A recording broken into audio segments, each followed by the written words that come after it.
A group of thugs gets on a bus, refuses to pay, and starts mouthing off to the driver. Since Ethan is in a hurry, he pays their fare himself. After he sits down, he tries to reason with them, but his kindness only makes them mad. When one of them reaches for a knife, Ethan spots it instantly and flashes his gun as a warning. Pulling back right now is the luckiest break they'll ever get. The punks back off for the moment, but when the bus stops, they show zero gratitude for Ethan helping them and keep provoking him. Ethan can barely stop himself from killing these scumbags on the spot. At the same time, a family of 4 is having dinner when the doorbell suddenly rings. The father gets up and opens the door, only to find Ethan from the bus standing outside. He says he just wants a few private words with the man's son. The father instinctively tries to shut the door, but Sandy stops him with a silenced pistol. Once they get to the living room, the son steps up, trying to act tough and argue back, but Ethan doesn't hesitate for a second and shoots him in the knee. That's when the whole family realizes they may not survive the night. Ethan has the girl collect everyone's phones so no one can secretly call the police. Then he sits down and asks if they know why he came. A few months earlier, Jimmy and 6 others gang raped a young girl. What makes it worse is that every one of them walked free, and the court declared them not guilty. When Ethan confronts them, the father still tries to defend it, saying young people make mistakes. Jimmy twists the story even further and claims it was consensual and that the girl only changed her mind afterward. Ethan tears that lie apart on the spot. He says Jimmy dragged the girl into a park by force, pinned her down in the bushes, covered her mouth, and let his friends take turns assaulting her. Now all of them have been cleared,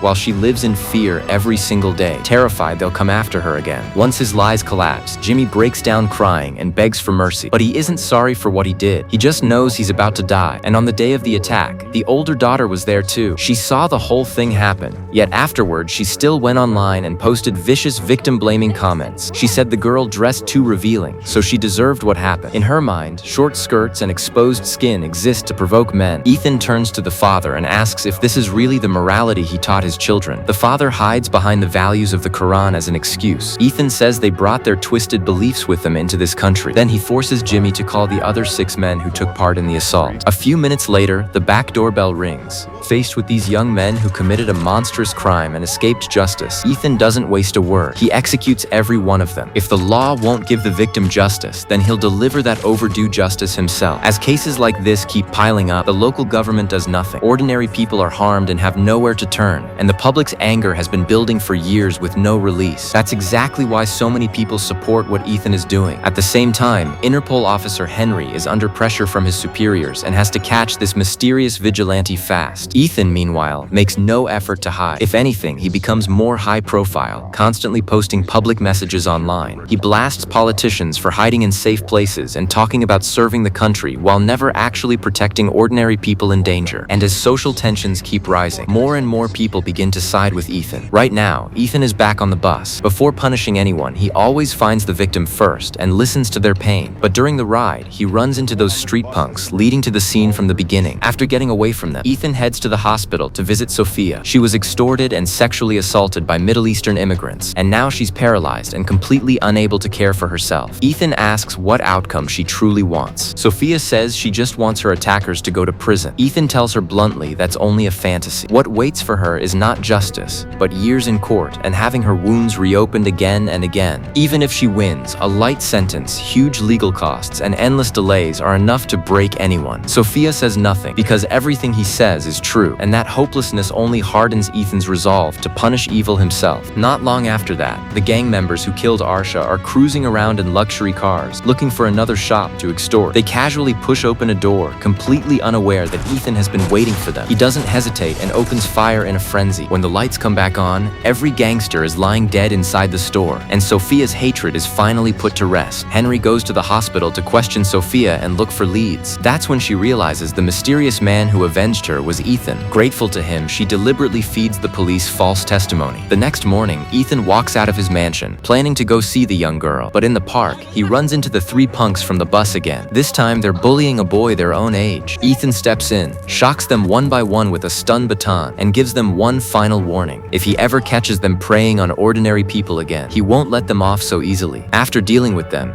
Ethan goes to visit the girl who was assaulted by those 7 men. Killing the rapists isn't enough. The one who truly enabled the crime was the judge who let them walk. Ethan poses as a police officer handling the case and arranges a private meeting with the judge under the pretense of delivering key evidence. Then he catches him off guard and jabs a syringe into his neck. The drug leaves the judge completely paralyzed, but fully conscious. Ethan takes him out to a remote wasteland and goes over the details of the case one by one. 7 men raped that girl, yet the judge acquitted them all, saying those immigrant boys needed support and that prison would ruin their lives. Ethan pours liquor over the judge, slashes his wrists, and stages the scene to look like suicide. Once everything is done, he slips away without leaving a trace. Meanwhile, Henry keeps following the trail and finally pinpoints Ethan's villa, so a heavily armed SWAT team moves in fast. But Ethan has already predicted the police response. He seals himself behind a custom reinforced steel door, with 2 AKs ready inside the house. The tactical team breaches the front entrance and aims straight into the room, ordering Ethan to surrender immediately. Ethan says he has no desire to hurt ordinary officers, but if anyone stands in the way of justice for the victims, then he won't hold back. The problem is, their bullets can't punch through the steel plate at all, and that turns them into sitting ducks instead. By the time Henry realizes what's happening, bodies are already all over the floor. When they finally cut through the steel door and get it open, the room is completely empty. Ethan escaped through a secret passage long before they got in, and that was part of his trap too. An explosion goes off, the casualties climb even higher, and Henry himself is left badly wounded on the ground. The girl who was attacked years ago sees on TV that her abusers have finally been punished, and this is the justice she has been longing for. After that, Ethan keeps posting videos, calling on ordinary people to defend their own rights instead of waiting helplessly to be hurt again.